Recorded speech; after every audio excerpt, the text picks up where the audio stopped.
So the way that I'd get paid back in those days, I'd go to the shop and pick out some shirts, and that'll be for me, and it'll be like, "Sit, brother." Today we meet the face behind some of the city's most iconic t-shirt designs. I catch up with Stan as he shares his art journey from high street fashion to urban streetwear designs. He shares his story and how he makes art his business.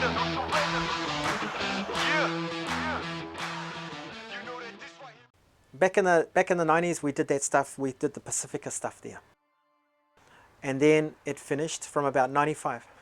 We didn't do any more. I kind of moved away, and I started looking at other, opportunities.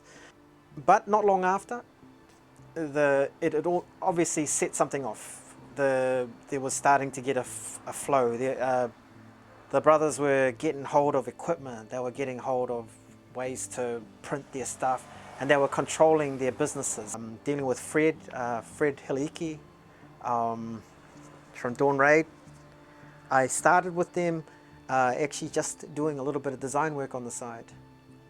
So some of the prints that they brought out, I had some involvement with, just as a contractor. So the way that I'd get paid back in those days, I'd go to the shop and pick out some shirts, and that'll be for me, and it'll be like, "Sit, brother," awesome. The Kennelys that came through, and they were importing stuff. Afakazi, Dino. Dean was, I think, originally from Pararua. There was also Popo Hardware with Dave. There was also Dean Purcell, Joe. I think those are the FDK&S boys that were representing up in the hall there. The Sangala family, yeah, they hamo, all the boys. So I'm kind of like this guy that's kind of come in and seen this huge greenhouse of things growing. The creativity that was coming out was just amazing, and it was good to see back in those days. Just like we saw with the music just a few years earlier.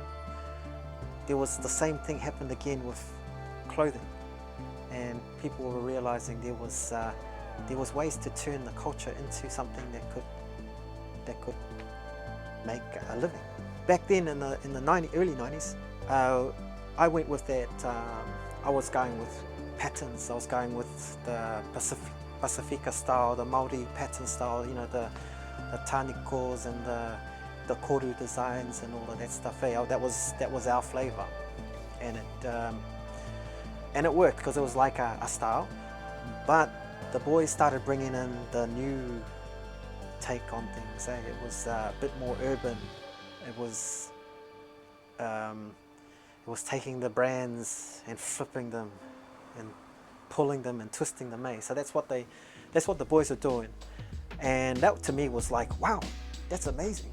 I like that because it's about time. So I kind of went through a little bit of like, wow, I could probably try, and I think this is what I was waiting for, maybe to see just some of these types of things happening, because the more people that do it, obviously the more comfortable you feel about getting involved. Especially for me, I wasn't that much of I wasn't really trying to get put out there and being a groundbreaker. I'd like to. I was kind of a little bit too maybe, introverted or something. But seeing that really helped, and it showed that things were changing, and I still remembered my skills from that previous time doing the printing and stuff, and I thought, well, maybe I'll just have another dabble at coming in and bringing another style to this as well. Working with sort of iconic type images and maybe twisting them a little bit to suit. I'm kind of, my view on that is those companies that own those brands, they're already kind of, they've established their brands. Their brands are never going to disappear overnight.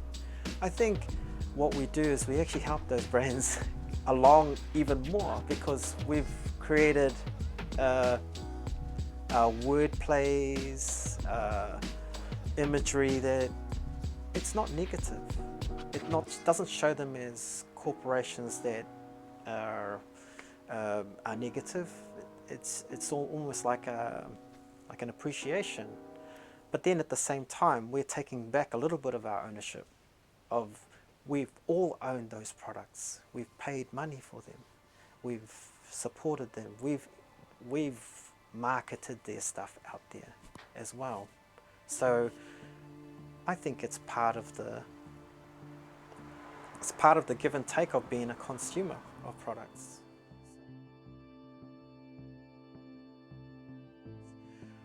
Without a doubt, the most consistent have been anything to do with our Otara connections.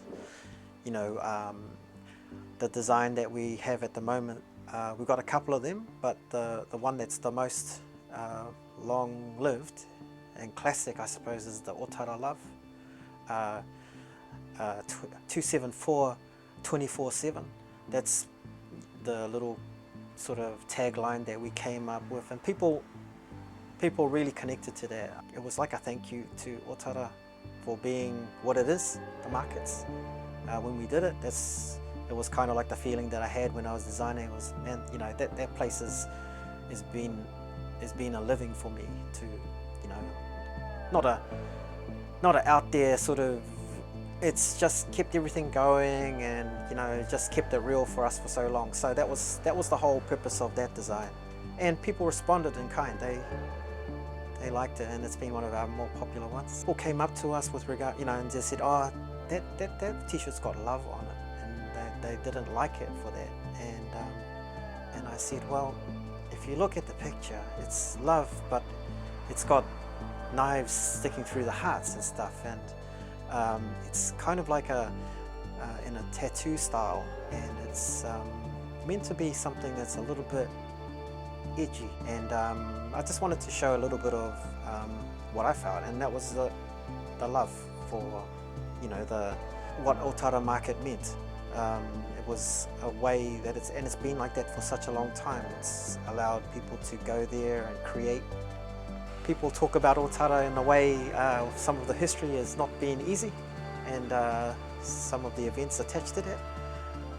But then in the same way, it was like a reality of how I felt about you know, that love is sometimes, it involves something beyond, deeper, and this is what that was about.